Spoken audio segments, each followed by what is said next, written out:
and it will the session will be available on our website later. So if you don't wish your face to appear, please make sure you turn off your camera. Ha will also be putting the link to the Slido for questions in the chat.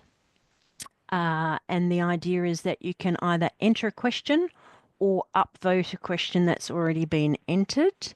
Some of the questions may be answered during the presentation in the chat, but also we do have a chance at the end to answer any of the questions in the chat which haven't already been answered. So without further ado, next slide, and I'll hand over to Dorothy. Thank you, Tracy. Good evening, good morning from Denmark. Thank you, everyone, today for joining us. We are very delighted to have you. And also want to thank our collaboration partners. Thanks to Race 2030. Thank you, Tracy, and also Valorify, Scott Grison, for organizing this event. And of course, we want to thank our speakers today who are participating and sharing their time. So again, we have a full pack of agenda. So we have guests who will be talking about Denmark's green transition from the Danish biogas model. We also invited guests to speak about the agricultural tax it's becoming an interest globally, how it is linked to bioenergy solutions and how it will be implemented. And of course, we invited our Danish expert to talk about green gas transmission systems, how it's managed and operated. And of course, the idea of this was, it all came about from inspiration from Race 2030's researches on Australia's bioenergy potential, but also from the Denmark study tour program that we did last November. So we thought of, why not bring a knowledge sharing session to a bigger audience? So here we are with our Australian delegates together with Bioenergy Australia and Ramble, taking part on sharing insights and knowledge sharing. Next slide, please.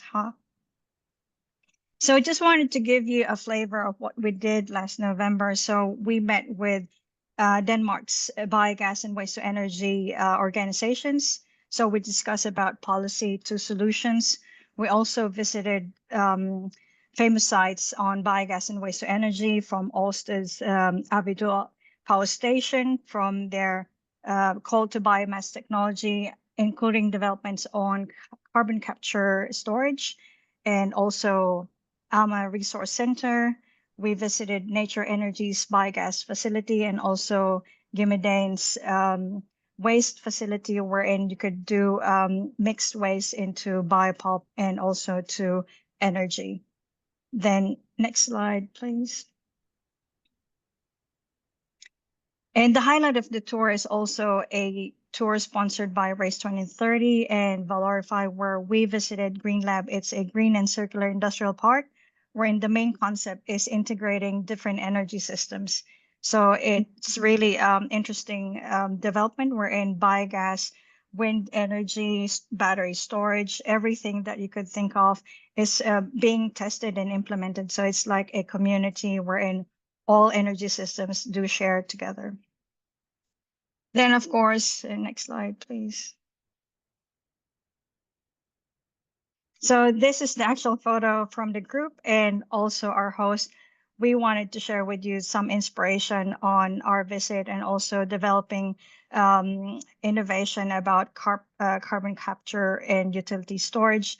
Also, we met with famous engineering consultant from Ramble on how they conceptualized the design into making it into operational facility.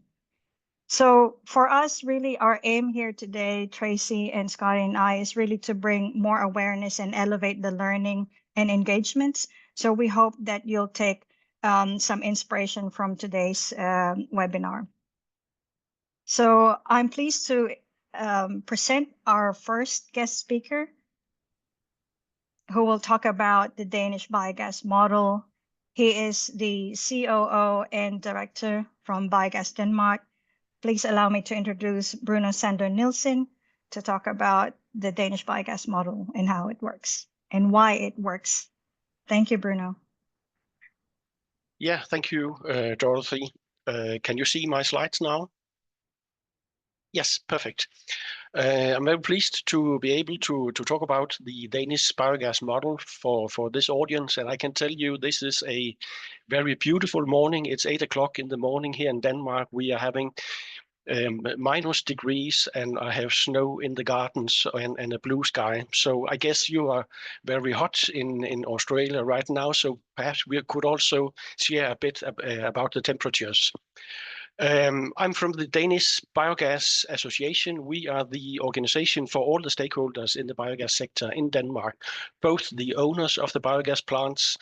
95% of the Danish biogas production comes from our members, but we do also have all the technology suppliers, the consultants, the knowledge institutions, the financial institutions, and so on. More than 230 members in total. And we have two legs, and it's very important to understand that the biogas sector, it has two legs. The one is to promote the production and use of the biogas, and the other one is to promote the circular economy, the modern way of waste handling, turning the waste into resources. And we are spending also quite an effort in knowledge sharing and capacity building among our members. If we look into the development in the Danish biogas sector, you can see on the left-hand side the development in the biogas production. You can see for many years almost nothing happened, and within the recent 10 years there has been a very rapid increase. On the right-hand side, you can see the relative origin of the biogas production. You can see 30 years ago, 60% of the biogas came from wastewater treatment plants in the municipalities or collection of methane from landfills, and only 40% came from what we call the agricultural-based biogas plants. Now it's more than 95% of the biogas production that comes from the agricultural-based biogas plants. And in 2023, the Danish biogas plants digested 35% of the Danish livestock manure. And we are having a lot of livestock manure in Denmark, both from cattle and pigs. More than 19 million tons was digested in the Danish biogas plants. And also in 2023, almost 40% of the gas consumption through the gas grid was not natural gas, but biogas injected into the gas grid. So when we talk about the biogas model, then we have, of course, you can see the digesters in the picture in the middle, but we add mainly livestock manure. It could be liquid manure, or it could be deep litter, and it could also be mixed with organic cat scraps. And then we mix that with all kinds of organic residues from agriculture, households, industry, and service sector. And I would like to stress that when I talk about the biogas plants, it's first and foremost a fertilizer factory. All the organic waste that goes into the biogas plants comes out as a fertilizer. And the livestock manure is an improved fertilizer. And this way we recirculate all the nutrients, but we also recirculate carbon to the soil. And then, of course, we have the byproduct, the biogas, the mixture of methane and CO2. This is very important in the energy transition. We have a target within a few years to be totally independent of fossil fuels in Denmark. And of course, we know that wind power and solar panels will be the first and foremost and the backbone in the energy sector. But the green gas coming from the biogas plants will be very important to stabilize the energy system, to deliver electricity when there's no wind or there's no sun, but also to deliver the heat in the district heating systems in the most cold winter nights. So this is the overall picture of the Danish biogas model. If we look into the feedstock in the biogas plants in Denmark, you can see on the left-hand side the relative input in tons, and on the right-hand side you can see the origin of the gas. You can see 75% of the feedstock is livestock manure, and it makes up 1/3 of the produced biogas. Waste from industry, it could be slaughterhouses or dairies or the pharmaceutical industry. It could be glycerin from the biodiesel production, or it could be source-separated household waste, the organic food waste fraction from all the households in Denmark. That makes in total up half of the produced biogas. The red one is energy crops with the only purpose of producing energy. It's not important in Denmark, and we actually don't want to use too much of that. Only 3.5% of the feedstock in 2023 was energy crops, and less than 10% of the produced biogas came from the energy crops. If you went to some of our neighboring countries, then half of the feedstock could be maize.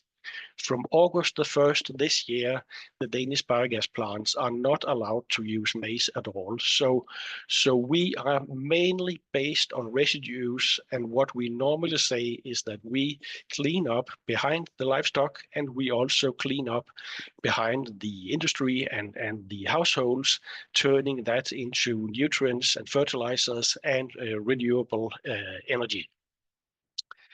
What are the potential of biogas in Denmark? Here you can see in the 2040 column the potential in petajoules, in liquid manure, solid manure, industrial waste, food waste is almost 50 petajoules. And the big yellow one is straw from the barley and wheat production. It's more than 40 petajoules. So in total, the potential for biogas production was 94 petajoules in this survey a couple of years ago. That year, the total natural gas consumption in Denmark was 90 petajoules. So this stresses that we could totally substitute the fossil natural gas with renewable biomethane. We also have the CO2 content of the biogas, and if that was methanized with electricity from the windmills or the solar panels, then we could add more than 60 petajoules of electromethane. So there's a huge resource for the biogas production in Denmark. What is the basic for the development we have had? And this is actually an energy agreement that was adopted in Parliament in 2012. Until then, we had only one subsidy scheme in Denmark. It was a feed-in tariff for the production of electricity from biogas. In that agreement, there was adopted a new subsidy scheme for the upgrading of biogas into biomethane and injecting that into the gas grid. And there were also 3 minor subsidy schemes for direct use in industry or transportation fuel or for heat production, but they have never been utilized. The reason why it's the 2 first that is being utilized, you can see here, the total subsidy is 15.5 euro per gigajoules in the electricity production and the upgrading, and the other ones are at a lower level. But this was very important because now we got access to the gas grid, but we also got a level of subsidies where the projects got bankable. And that was the reason why the number of biogas plants in Denmark suddenly increased very much, and we had a very rapid development in the biogas production. So with the access to the gas grid, we have had a total turnover of the use of biogas in Denmark. You can see here in the left hand that until 2013, all the biogas was used in CHP plants to produce electricity and heat. And afterwards, in the total rapid development, you can see the whole new production has gone into biomethane and injecting that into the gas grid. And right now we are upgrading more than 80% of the produced biogas. This means that when we inject that into the gas grid, the Danish biogas plants are producing storable renewable energy. We produce the biogas all the time, inject it into the gas grid, where it can stay for an hour or a month or a year. and you can redistribute it to all the customers, not only in Denmark, but in northern part of Europe. And the Danish gas grid is a very large energy storage facility. To give you an impression, if you took electricity and used that to produce electromethane and injected that into the gas grid, then we could actually store 1/3 of the annual electricity consumption in Denmark. Or if that electricity was used to fuel Teslas on a parking lot, then this parking lot would go 13 times around the Earth. So we have this infrastructure with the gas grid that's very important as a storage facility, but also as a tool to stabilize the energy system. So the projections of the Danish Energy Agency is that the natural gas consumption will continue to decrease, the biogas or the biomethane production will increase, and within the next 4, 5, 6, 7 years, at least we will have a 100% green gas supply in Denmark. So we have this transition from fossil natural gas to renewable biogas within a few years. To give you a couple of examples of the biogas plants in Denmark, here you can see the in the upper left, a small biogas plant in the western part of Denmark, established by 20 local farmers, delivering the methane, the biogas to a local district heating plant, heating the local village. Up here is originally farm-scale biogas plants up in the northern part of Denmark, established by a local pig producer. Now the plant has been enlarged, and the very big German energy company E.ON is owning 50% of the biogas plant.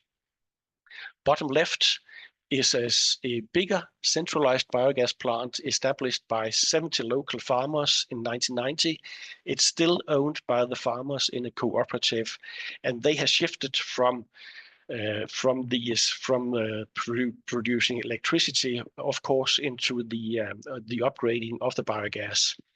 This one is a newer centralized biogas plant in the middle of Denmark, established by local investors 4 or 5 years ago. Now it's owned by a group of investors in Denmark, in general known as the Billionaires Club. So this illustrates that we have went from a situation where it was local farmers investing in the biogas plants to solve their own problems with their livestock manure, and now it's a business where professional investors are going into the sector. The very important thing that also happened was that, and perhaps Jacob in the later presentation will go deeper into this, but what happened more than 10 years ago was that Energinet, the Danish owner of the transmission net and utility, introduced the bio-natural certificates. This means that when the biogas is injected into the gas grid, then it's turned into gas. You cannot see whether the molecules are from biogas or from natural gas. But the utility will issue a guarantee of origin, one guarantee of origin for every 1 megawatt hour of biomethane being injected into the gas grid. This means that when a consumer wants to make a green choice, he will buy the gas from the net, but he will also buy the guarantee of origin. And this is also very important because now we have a new way of creating economy, not only the energy content and not only the subsidies, but the green value in the market. And when we look into where the guarantees of origin are being sold, you can see that more than 80% of the guarantees of origin are being exported to either Sweden or Germany or other countries in the European Union, and less than 15% is consumed in Denmark. So this illustrates that we now have a commodity that can be traded in the market. And of course, the access to the gas grid has been very important in this issue. You can see the black one is the backbone, the transmission net, and the lighter ones is the distribution net. and most of the biogas plants are connected to the distribution net. This means that where we used to get natural gas from the North Sea, it's supplying to all the gas consumers in Denmark. Now we are injecting renewable gas locally, and then the grid owner has to make sure that the grid can absorb this and distribute that to the consumers. We are looking now into a new severe development. From January the 1st this year, the owner of the distribution net has introduced a fee where the biogas producers has to pay for every cubic meter being injected into the gas grids, and this is very costly. Actually, the first year will cost the total revenue of the biogas sector last year. So to look into the development, of course, the CO2 is also very important, and this is again the farm-based biogas plant up north in Denmark shifted from a local CHP plant now into what is called a energy island on land. The farmer also has some windmills. They are now also off-grid, producing hydrogen to be injected into the digesters to increase the biomethane production, but also to utilize the hydrogen to upgrade the CO2 into electromethane. And this is being liquefied and put on lorries and transported to Germany. So this is a new development where also the utilization of the CO2 is important. And CO2 is very important from the biogas plants. This upper left is a biogas plant where the CO2 is upgraded into food quality and used as in the packaging for the food material to have a controlled atmosphere.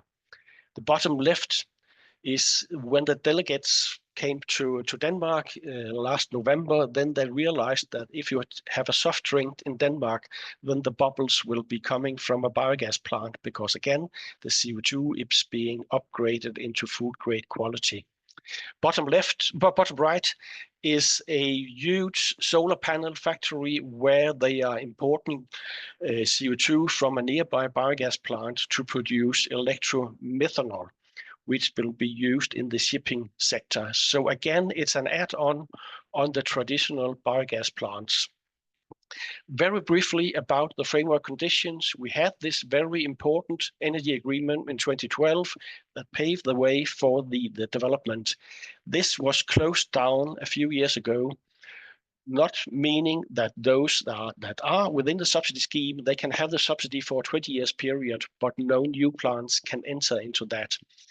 Instead, a new system based on tenders was introduced. This was delayed, and right now we actually are asking the government not to implement it because the conditions has been worsened, so that we believe it will not be economically feasible to ask for a subsidy. Rather, we would like to go into a new system based on market pull, where we can have a production of unsubsidized biogas based on carbon intensity reduction obligations or natural gas substitution obligations, so that we don't need to have the government to subsidize the production. Finally, just to say that it's important not to only think about the energy policy as a tool to develop the biogas sector. Also, the agricultural policy and the environmental legislation on agriculture has been very important for the development. Of course, the circular economy with the obligations to reuse the organic fraction from industry and household is very important. And again, biogas is a very important tool to reduce the emission of greenhouse gases. Therefore, biogas is also an important issue in the agricultural development that the next speaker will talk about. In Denmark, all the food waste is being collected, delivered to a pretreatment plant where the impurities are being removed, and then the food waste goes into the digesters and are being recirculated as a fertilizer on the agricultural land. So if we just summarize, you can see on the left-hand side the circular economy, all the waste that goes through the biogas plants to be recirculated as a fertilizer. Now we look into the more difficult feedstocks, such as straw and grass.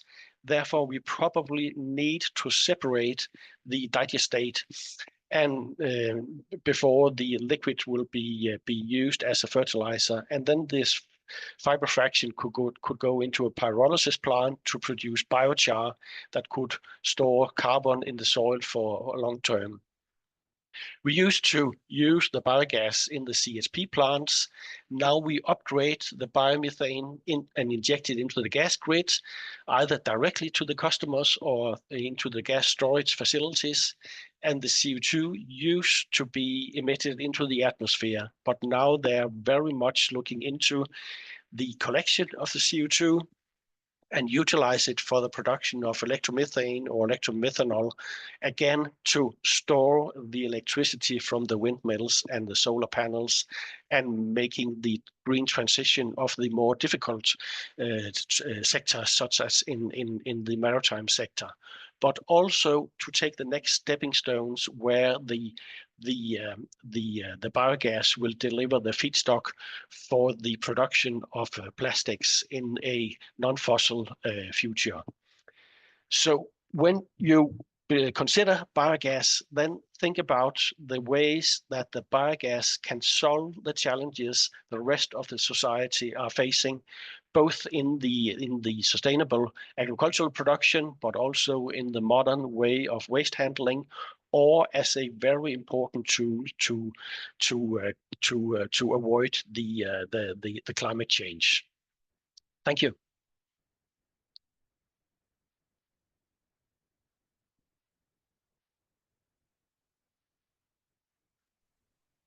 Sorry, now I should introduce the next speaker, Jeppe Søndergaard Pedersen, Chief Advisor at the Danish Agriculture and Food Council from the Department of Trade, Market and Geopolicy, and he will be talking about the introduction of the first carbon tax on agriculture. Floor is yours, Jeppe. Thank you so much, Bruno, and good morning from Denmark, everyone. I have a problem with my camera. I'm not a big Zoom user, so sorry for that. But it's great to participate in this important event. I will just give a quick overview about the agreement on how to create a green Denmark within the food and agricultural sector. Next slide, please.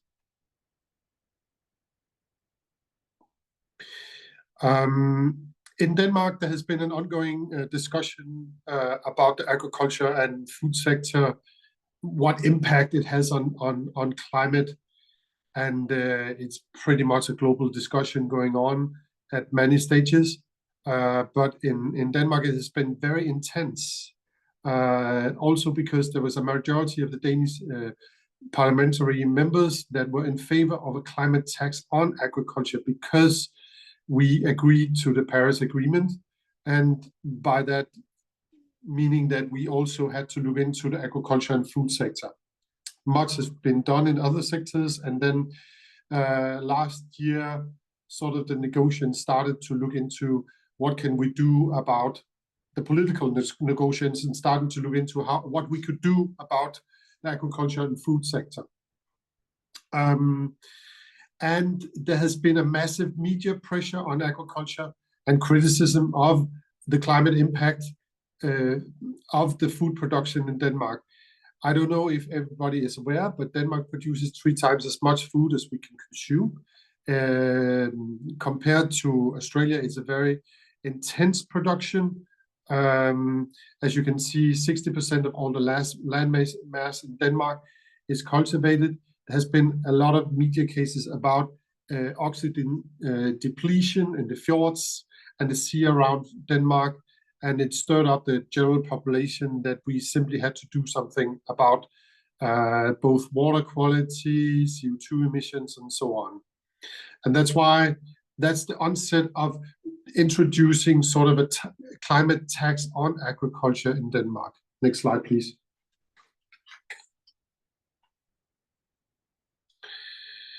If you look at the gentleman in the picture, he is the chair of our organization. He's a farmer himself. He has been leading the negotiations in the autumn, and I think it has taken 95% of his time because it's been so vital to our sector. But basically, as a private membership organization representing both farmers and food industry, we acknowledge that there are major challenges globally. There's population growth, there's increased food demand, and there's climate change at the same time. That's why we actually saw this political pressure from the Danish politicians and population as an opportunity to see how we could provide Danish solutions on these global challenges that we face. So basically, the organization of Danish Agriculture and Food Council's ambition is to achieve climate neutral Danish food industry by 2050. Talk is cheap, and that's why we actually think that we have to do something. So that's why we actually wholeheartedly engaged in this discussion on how to reduce the emissions from our productions. And we have the government's plan of targeting a reduction in the sector from between 6.7 to 9.3 million tons of CO2 equivalent by 2030. And then we basically, as an organization, think that we can achieve this by leveraging proven tools and advanced technologies. Next slide, please.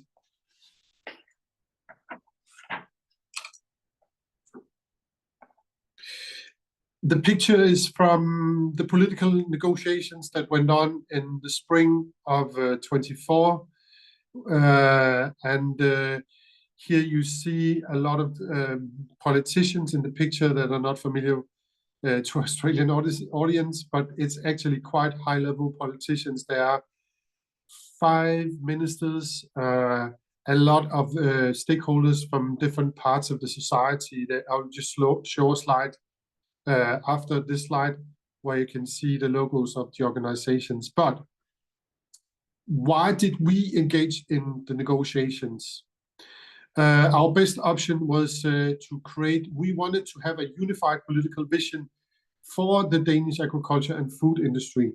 Basically, we wanted to create an environment where you went from high politics to low politics. So basically, it has been an area where each side, the left side and the right side of the parliament, have been almost shouting at each other in the parliament. And we wanted it to go from that environment to more a practical discussion on how to implement it. And that's and that was also the ambition of the relatively new settled government in Denmark, that they wanted a secret room where they could discuss all issues because it's very technical. And that's what you see in the picture. So, and because of this political climate, we didn't see any alternative to negotiating an agreement. And if we didn't participate, we didn't have any influence. We probably would face even tougher regulation that we faced, and we would even have a more fragmented debate about our procession, as I just mentioned. Next slide, please. To your right side of the screen here, you can see those who have participated. So it's our organization, it's government. Danmarks Naturfredningsforening, that's the NGO protecting the environmental and nature here in Denmark. It's a very old organization, more than 100 years old. Then Danish Metal is representing the workers. The food industry, NNF, the Danish industry is representing industry. Then Concito is a think tank about how to achieve the Paris Agreement. And then KL is the municipalities. So it was a multi-stakeholder approach, and that's what we basically always do in Denmark when we have to reach certain agreements. It's been a long tradition in Denmark that stakeholders that have opposing interests, they get together in a like Chapman rule kind of environment where you can talk and find solutions to difficult and complex problems. Further, the framework was also the strategic dialogue on the future of EU agriculture and how we could align with that. So there has been many meetings, and there's been a lot of export reports, and there's been a lot of study tours. The key considerations for the tri-party negotiations included whether we should stay or withdraw from the initiative. Should we pursue a standalone climate deal or a broader one? Or should we ensure a strong understanding, support, and backing from farmers and internal stakeholders? That, for our organization, the last one has been very crucial, since no deal without the farmers. Next slide, please. So, during the process, it was very evident that it shouldn't just focus on CO2 tax. It should also focus on some of the other issues of externalities that comes from agriculture and food production.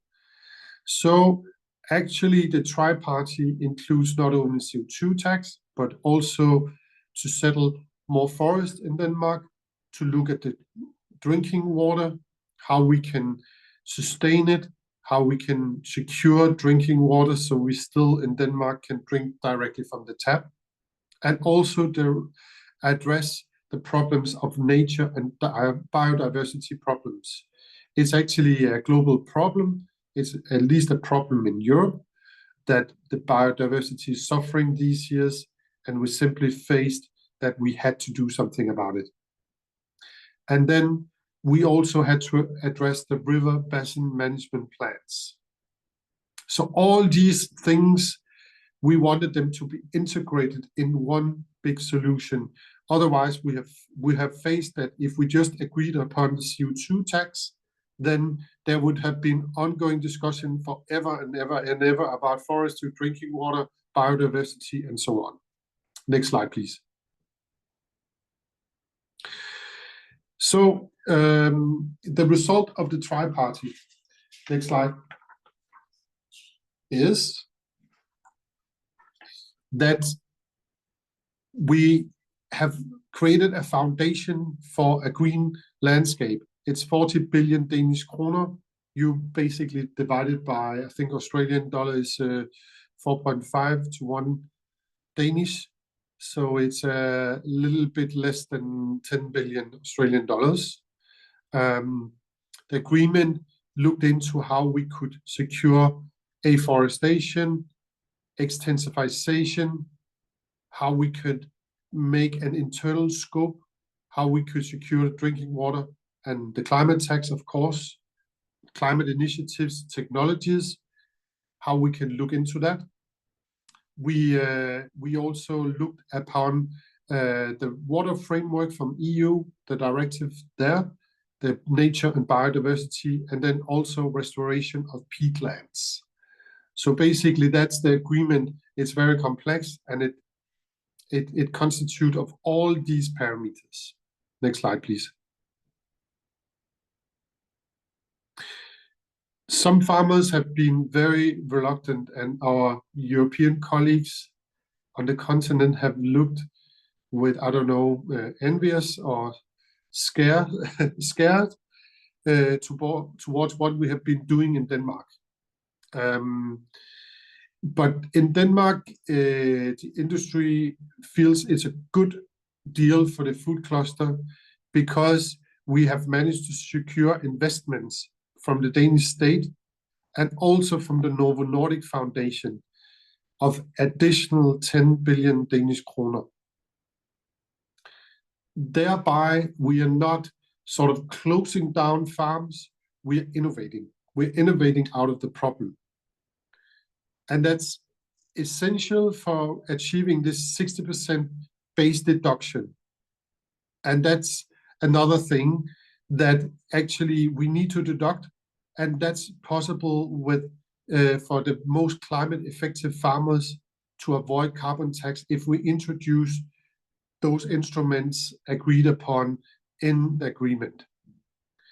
Further, a part of the program has been land conversion, that it was very crucial for us that it has to be carried out locally, and it has to be on a voluntary basis, and we have to secure full compensation to landowners for the loss of value of land. Basically, the land conversion from farming land into forestry or so on, that is equivalent to 10 to 15% of the land mass of Denmark. So it's a big task. Right now, the local sort of boards, Denmark they are making, I think it's 23 local boards where there's discussion going on about where you to take out land and give it back to nature. And that's, the deadline is here in the spring, and then they will start negotiating afterwards. The third thing is that the agreement also established sort of stability and clarity about the agriculture and food industry. We have seen a decline in investments in stables and also technology the last couple of years because the farmers did not know what they could count on, what tax scheme they were looking into in the future. And that with this agreement, we have sort of a stability in that outlook for the future. Next slide.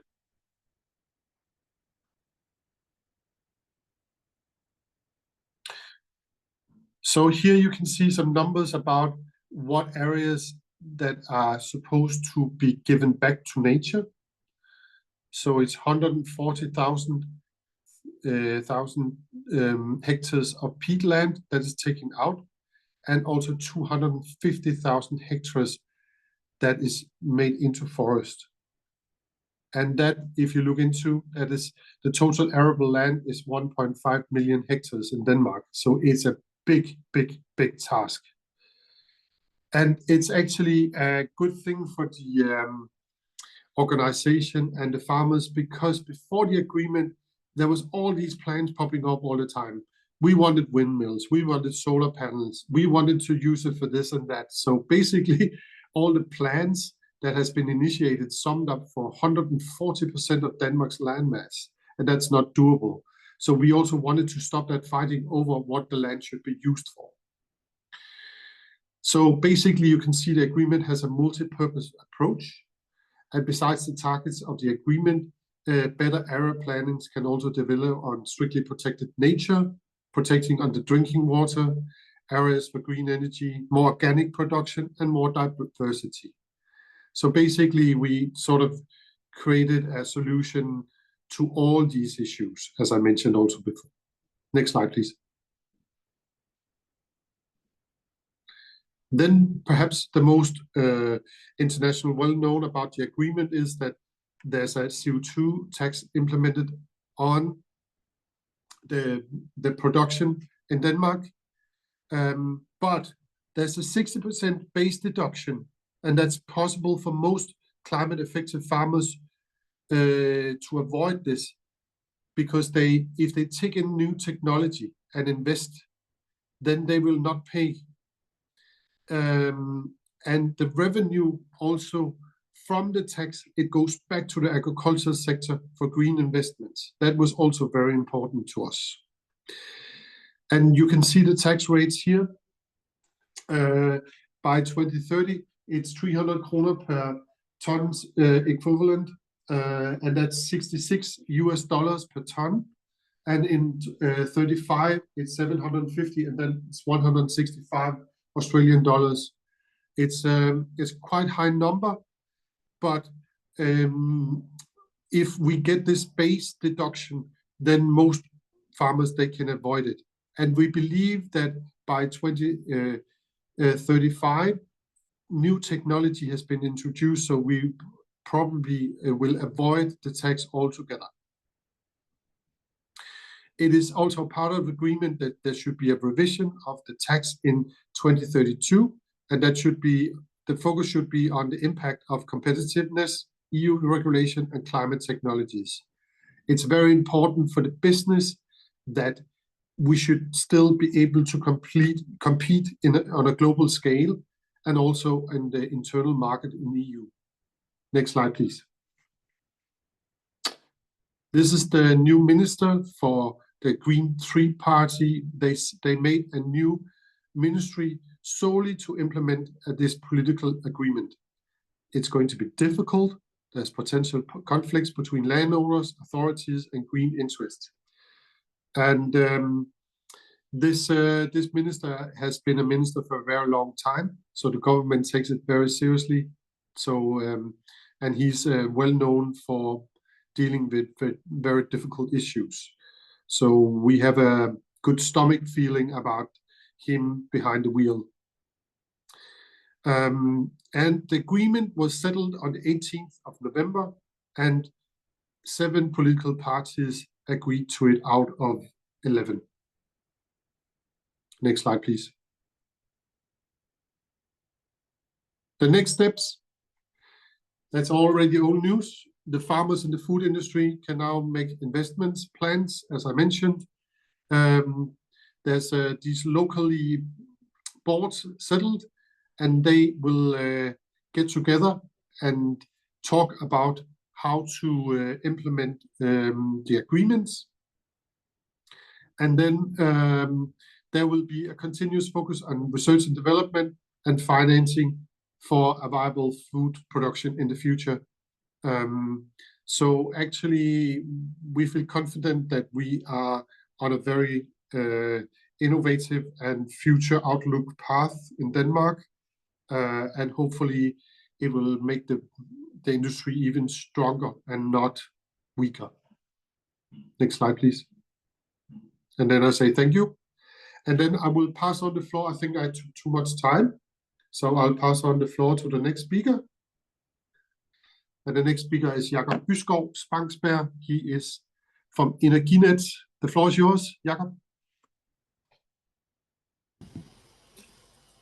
Thank you, Jeppe. So am I coming through? Perfect. Well, good afternoon to all of you.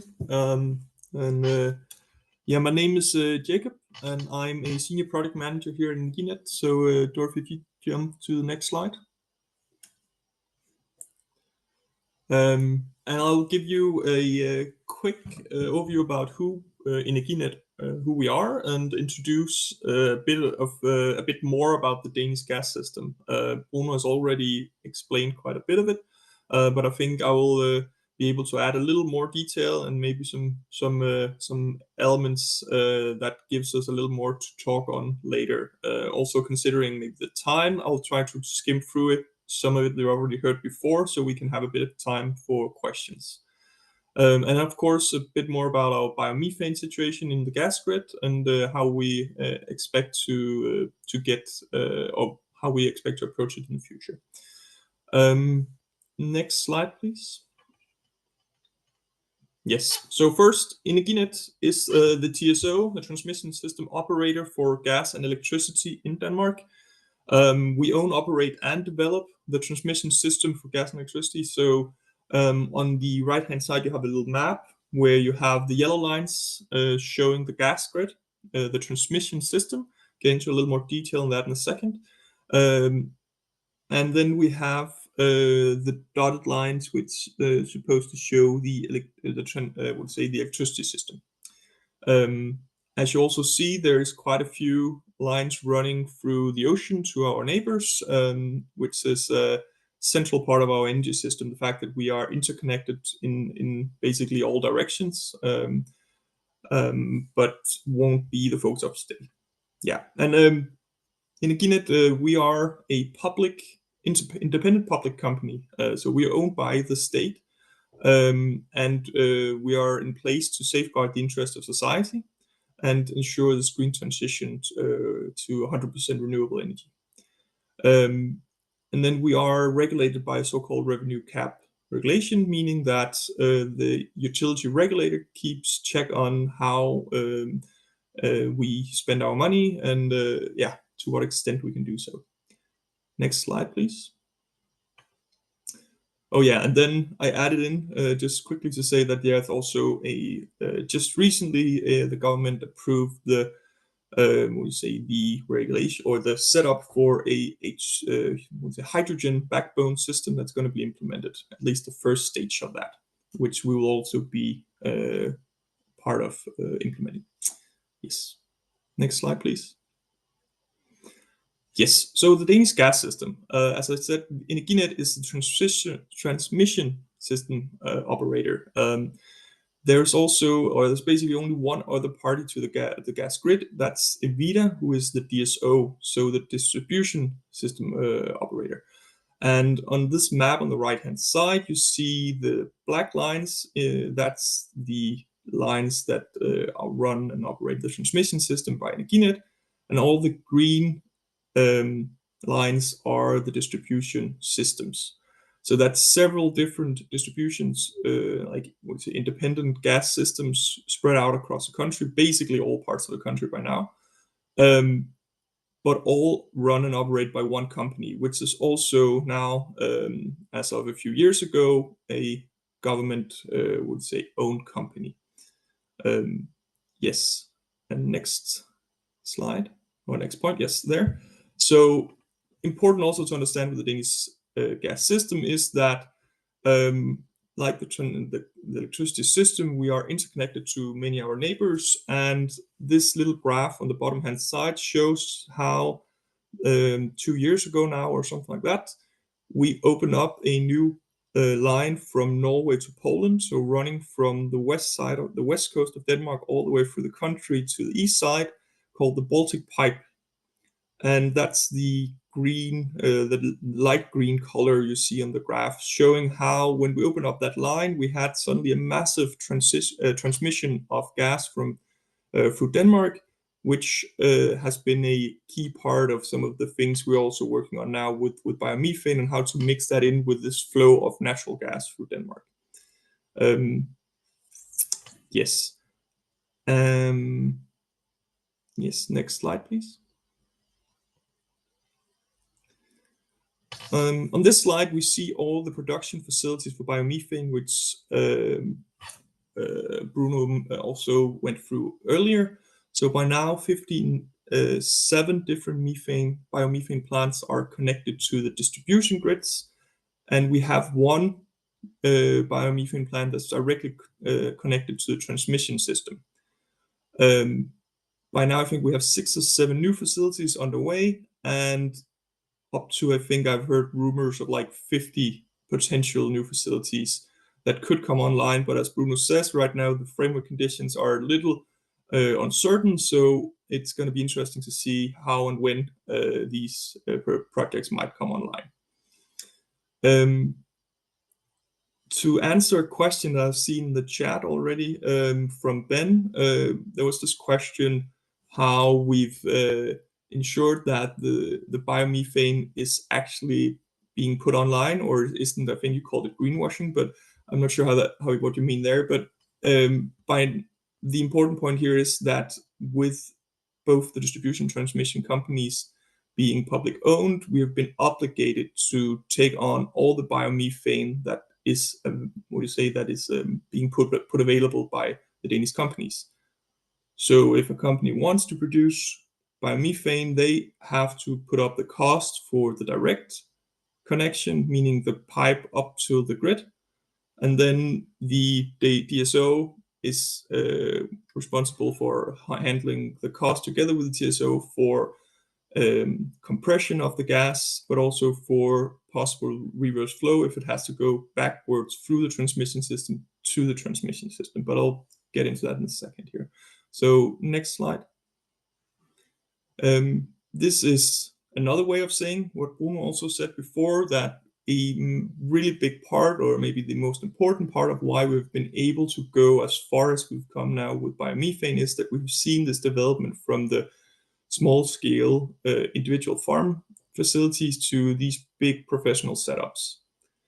And on the right hand side, there's a graph showing how the average size of the new plants has been increasing drastically over the last 10 years. And also how the total production at the same time, of course, has been growing. And then with this professionalization, we now have a very mature sector which has opened up possibilities not only for further development in Denmark, but also for a lot more interest across Europe and across the world, hence today's conversation. Next slide, please. Yes, again, another way of depicting what was said earlier. At the moment, we see a fairly rapid increase of, or we've seen a rapid increase of the production of green gases. That's the light green color. While at the same time, we see a decrease in the consumption of gas for various purposes. And that's the dotted line you see falling. So next, can you, yeah, exactly. So by now we expect for the immediate future up to a doubling of the green gas production from today. So that's I would say a continuous increase. Again, pending all these uncertainties about the framework conditions, it's our expectations will find a way to get there.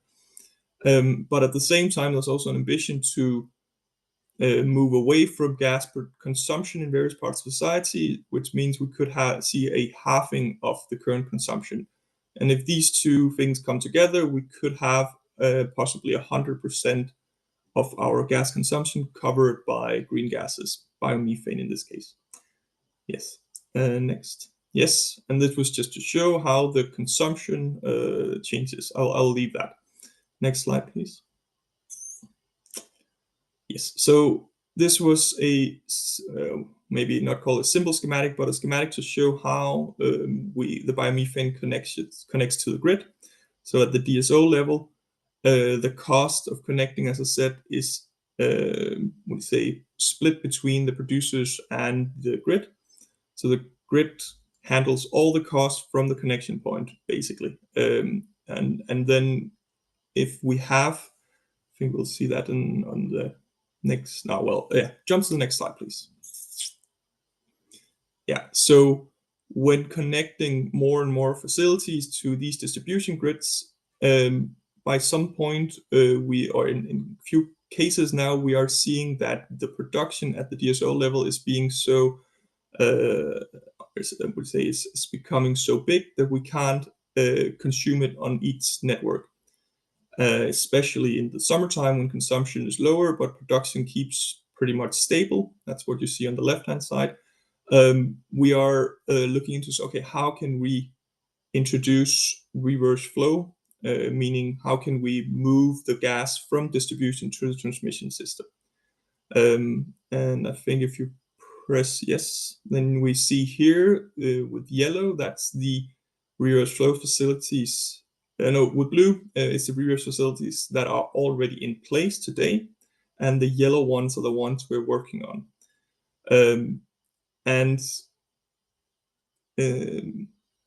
Yeah, and by introducing these things, we not only allow, we say, even more production of gases on the distribution network, we also allow for possible international trading of biomethane. Yes. Next slide.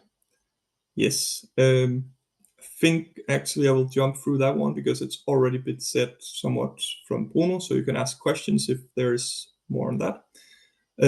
Yeah, and this was just to give a bit of context on how the Danish setup compares to some of the other gas systems working with biomethane or biogas. So on the left-hand side here, you see how is biogas used in the different countries. And Denmark, being number 2 in that list, has, we say, 80%, at least at this point, of the biogas that's produced is being upgraded to biomethane. At the moment, that's only comparable to maybe what you see in Sweden, while many of the other countries, they use their gas still primarily as electricity or for vehicles or directly for the industry.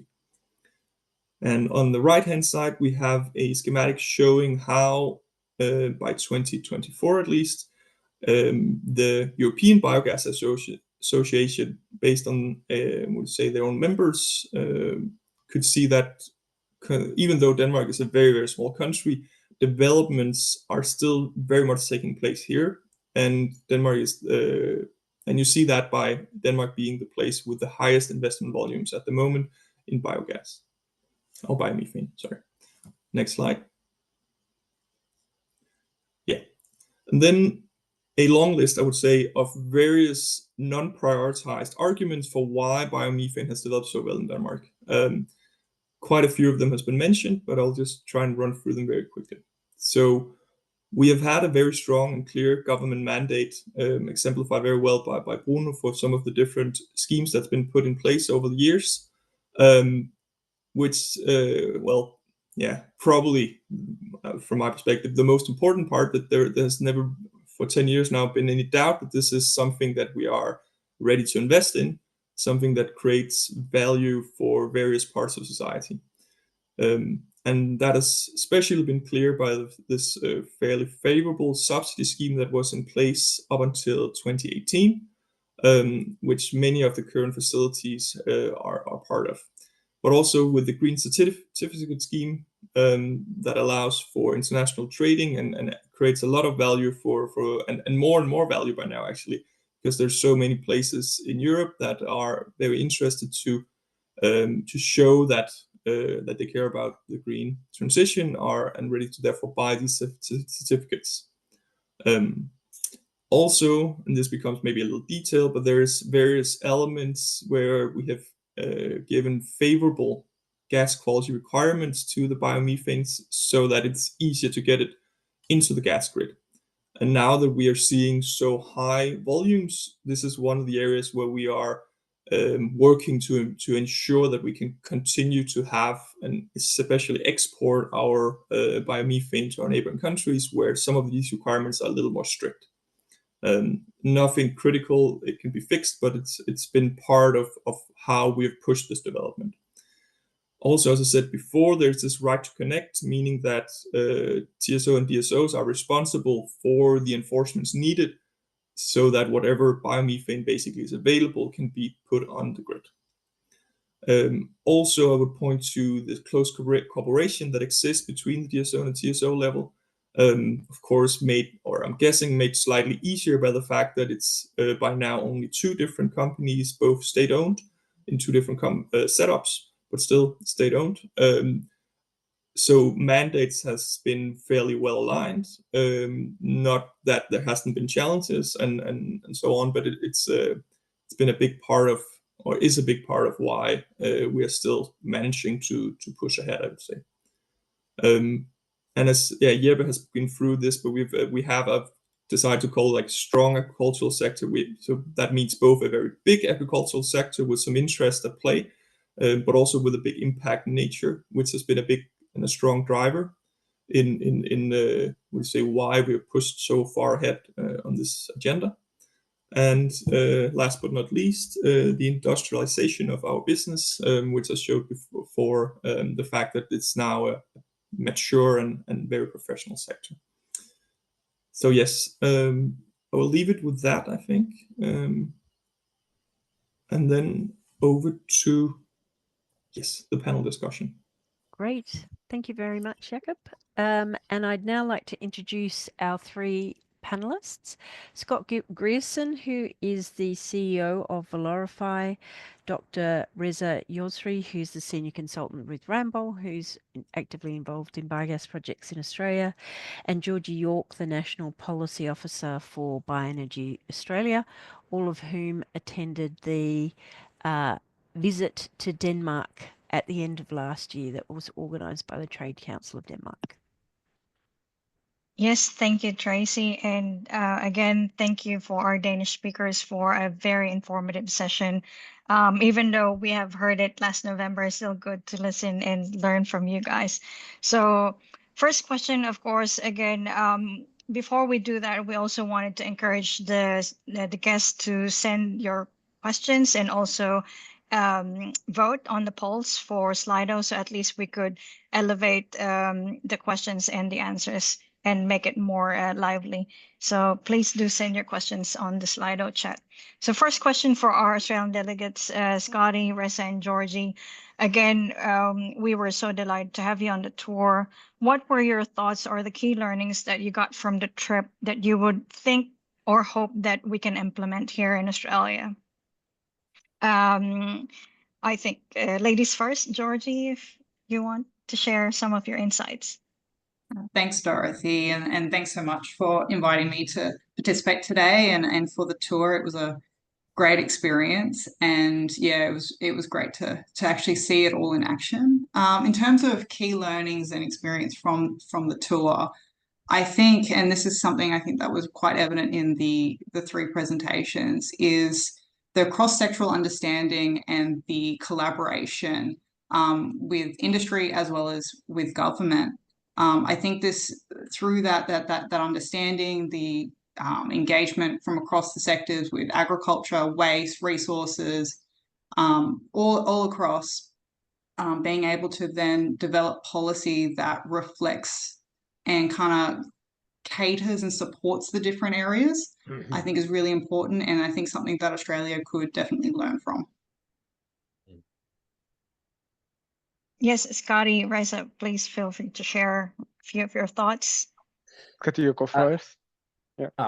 You go first, Reza. You take No, on. no, you go. Okay. Well, firstly, lovely to see you and hear from you again, Jakob, Bruno, and Jeppe.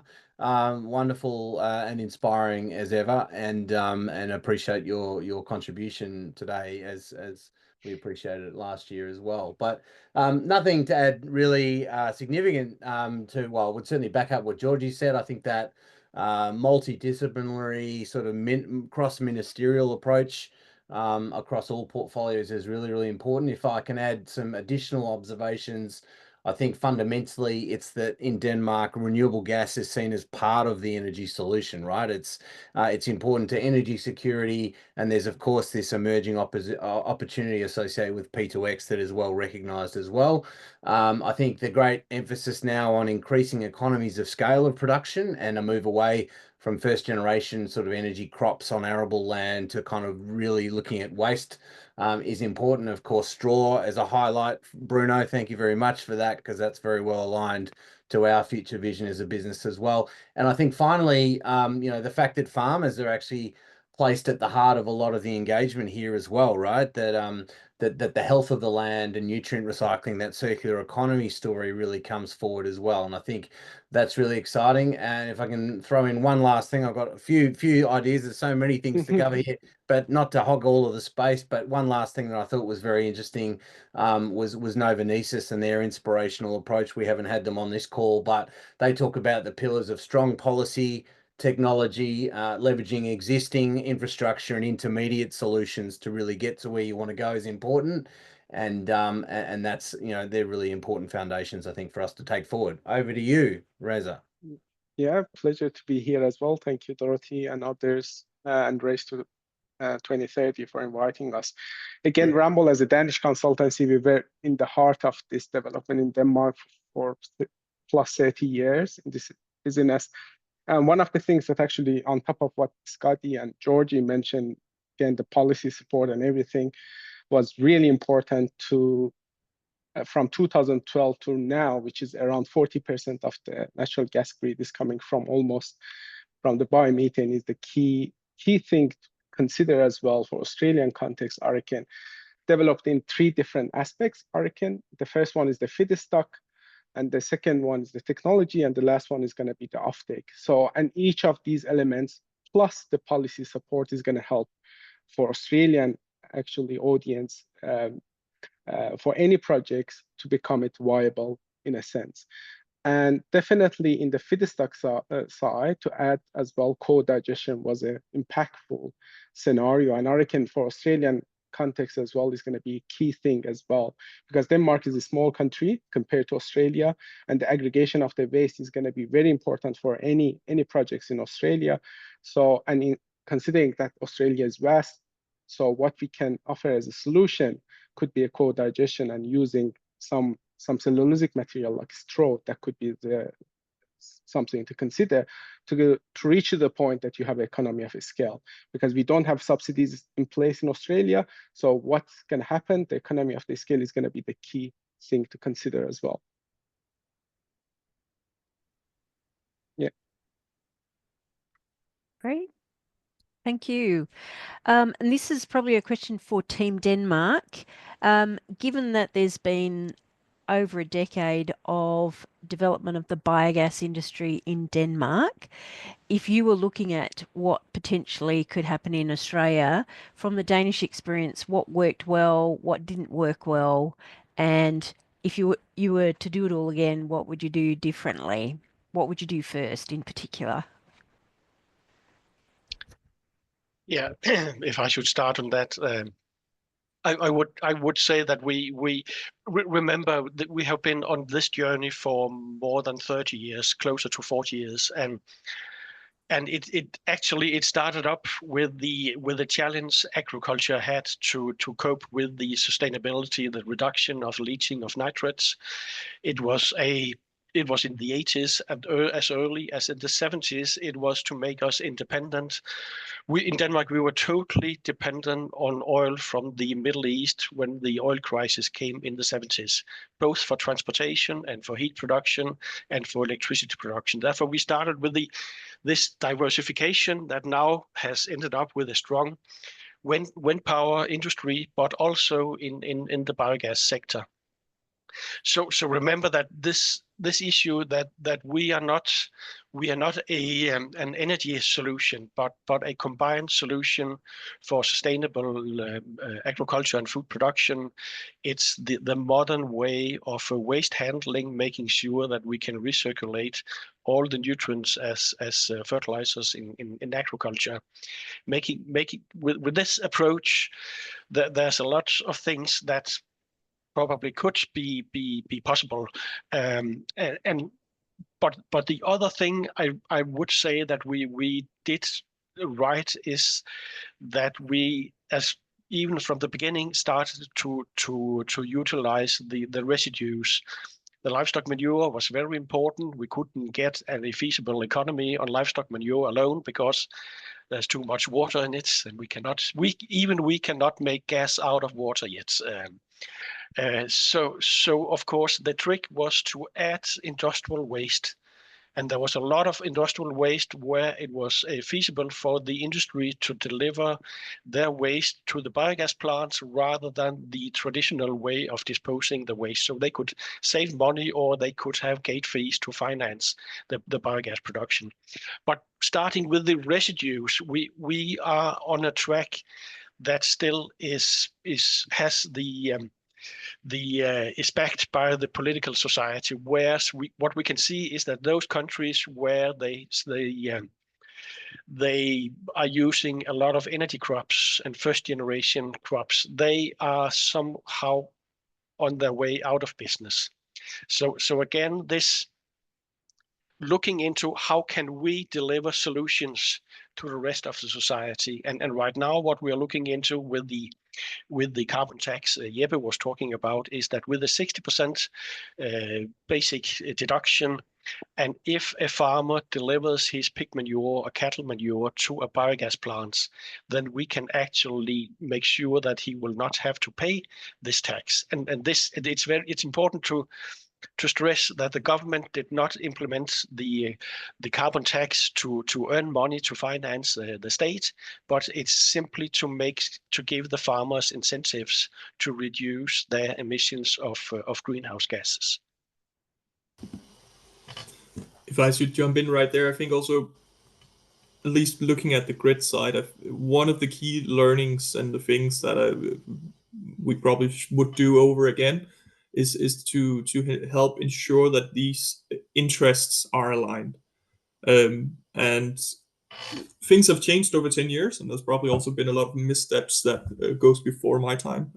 But having a government with a pretty clear mandate or an ambition on this, and ensuring that the different parts of the grid are aligned with this ambition and are mandated, obligated to ensure that whatever comes up, because, well, I guess when back then we knew we were going to run into various obstacles along the way, but mandating the grid to find a way to make this happen, and motivating the farmers and the industry to pursue some of these things with some favorable support schemes, etc. It's looking back, you can always in retrospect say there's a lot of things probably would have been smarter, but having that clear path and that ambition to actually make it happen, I think was a key. Yes. Thank you, Jakob and Bruno. I appreciate it. And again, we always take into consideration and find inspiration on how Denmark started from a black to green transition. So now, of course, we wanted to look into the contrast of where Australia is, and this would be a policy question to our National Policy Officer, Georgie. We're just curious, what do you think is the best advice, or what kind of advice you think the regulators or the policymakers would do to support this emergent industry? We know the bioenergy potential that we have, again, from the researchers. So yeah, we'd love to hear from you. Thanks, Dorothy. And I'll fly through these so we have enough time for more Q&A. But I think key, and this is just general overviews from what we've seen from Denmark, is to really pay attention to what is happening globally and to leverage the lessons learned especially from Denmark. They've been doing this for many, many years, and Australia does not need to be reinventing the wheel. When we can be looking at lessons learned and adapting it obviously to the Australian context, but we shouldn't be starting from zero when we've got proven cases, proven technology. I think another key one would be not picking winners in terms of pitting energy solutions against each other, and rather seeing that there is a range of solutions, biomethane, electricity, hydrogen, that all play a role, and that it doesn't need to be always competition, but more creating a complementary system. I think that a really big one is really listening to industry and collaborating with them. It can be so much more efficient when you have that collaboration throughout the consultation process, so that industry is not receiving a consultation paper where they haven't felt like they had a say, and it ends up just trying to inform back up to the top. It takes a long time. We do want to try and move more quickly in this space. It would also create a stronger support platform for government through that engagement, which would then allow, I feel, that government to be more ambitious. And I think that's kind of my final point, would be that I think in Australia it's time for us to be more ambitious and to start committing quite clear commitment in this area. We're seeing growing recognition at the federal and state level. But we really need explicit, significant and long-term commitment in this area to really accelerate where we could be. Thank you, Georgie. It's really good, spot on point. So yeah, definitely. We hope to have the same faith that you have. So yeah. Quick question for Jacob. Given that in the Danish system, there was a mandatory requirement to accept biogas, I guess of the right quality, and also it was the DSO or TSO who were responsible for the costs of compression and reverse flow. How critical was that in supporting the biogas industry? Well, critical, I think for sure. How critical, maybe I can't really put that up in comparison, but I would say the fact that you had this also a more uniform right of entry made it much easier for the industry to understand how and what to expect, no matter where you were in the grid. As I said, we have one DSO today. Back a few years ago, there was a few different ones, but they were all, put in. They had to have this uniform setup. So I think that was very important, and then also the fact that you had some pretty clear conditions on like what was expected of the industry. That all helped, and then of course this certainty that there is, I call it like certainty of demand, but the fact that you were guaranteed that you could actually get rid of your gas. There was no risk of it,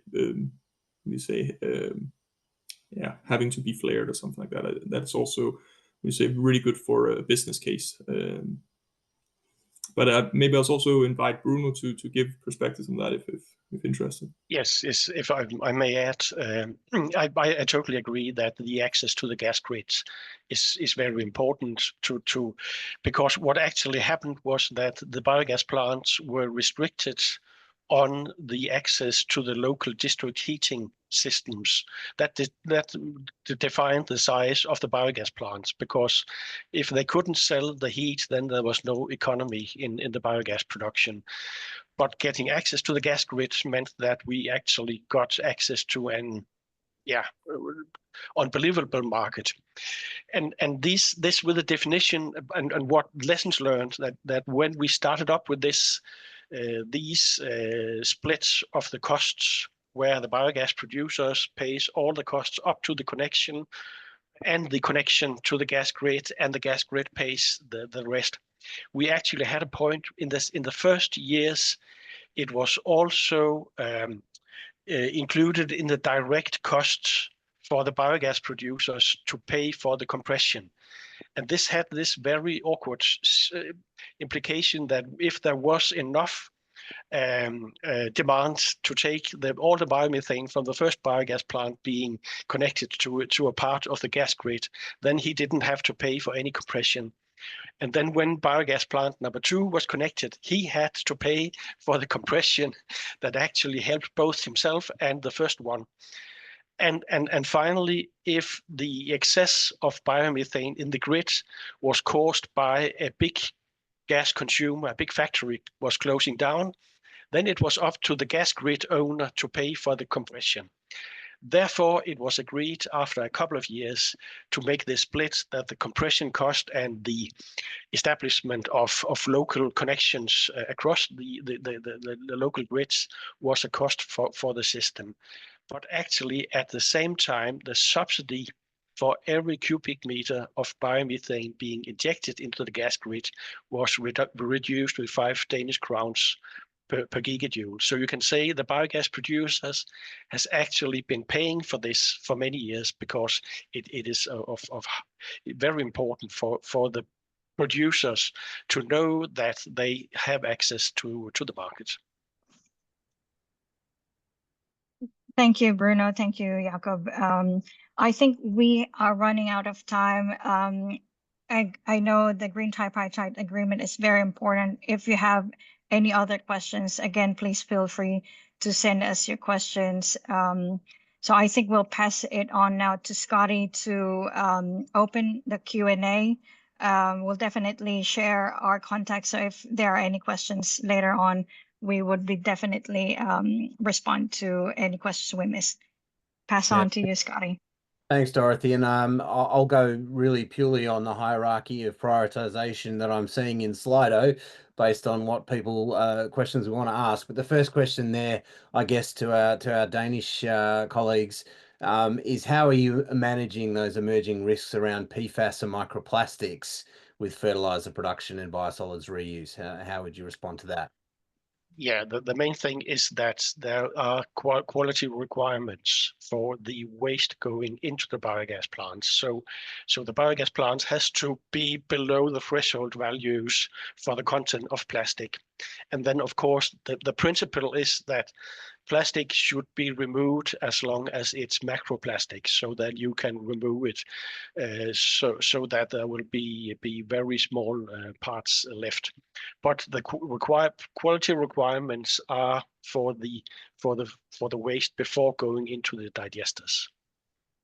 Right. Any other contributions? Just conscious of trying to get through as many questions as we can. Nope. Okay. The next question was, are new projects still dependent on subsidies? And are we starting to see the benefit of economies of scale that see projects able to stand up with lower or zero subsidies? What are your thoughts on that, Jakob, Bruno?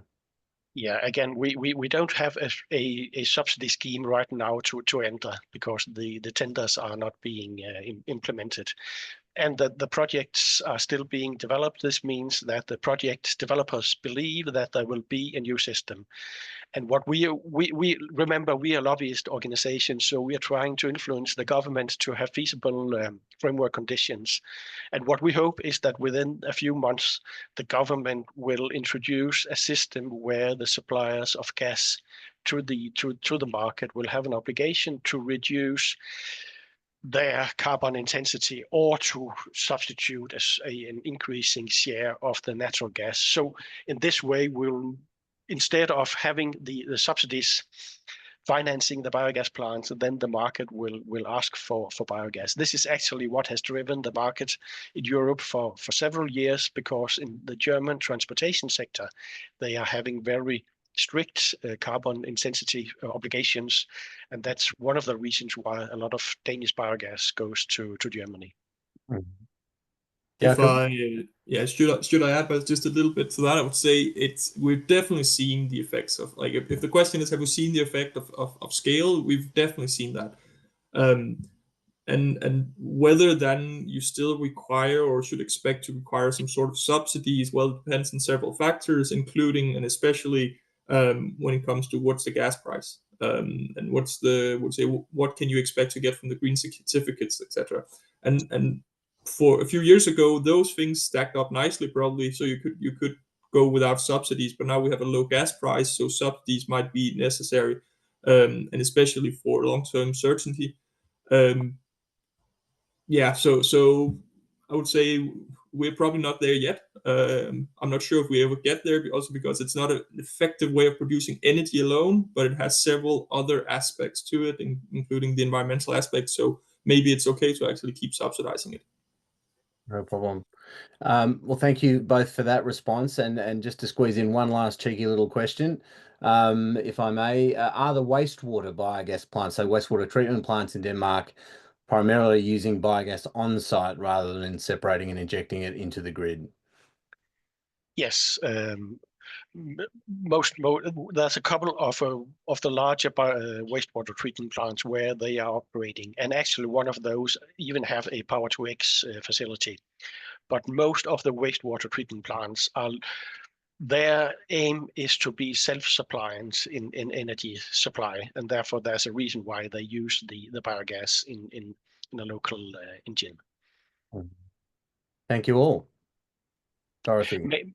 May I add one thing very quickly? This question about the greenwashing, but also in addition to Jacobs, you should not underestimate the green value in the market. And here there's one very, very important issue, and that's the trust into market-based mechanisms. I know we do have a global challenge with the greenhouse gas protocol and the science-based targets that does not acknowledge the guarantees of origin. But if you look into the proof system of guarantees of origin issued by Jacobs TSO, according to the Renewable Energy Directive in Europe, here you have a proof system where they are issued and they can only be used once. And the key issue is that there's a willingness to pay in the market for this green value, and therefore we don't need that much support in the future. So this is very important, and I hope we can work together to help the greenhouse gas protocol and the science-based targets to very rapidly approve the market-based mechanisms. Thank you. Thank you, Bruno, and well said to wrap up the event. And I'll pass it on to our host, Tracy, to conclude and summarize the event. Thank you, everyone, for joining us today. Yes, thank you. We're now a couple of minutes over time, so thank you very much to our presenters from Denmark.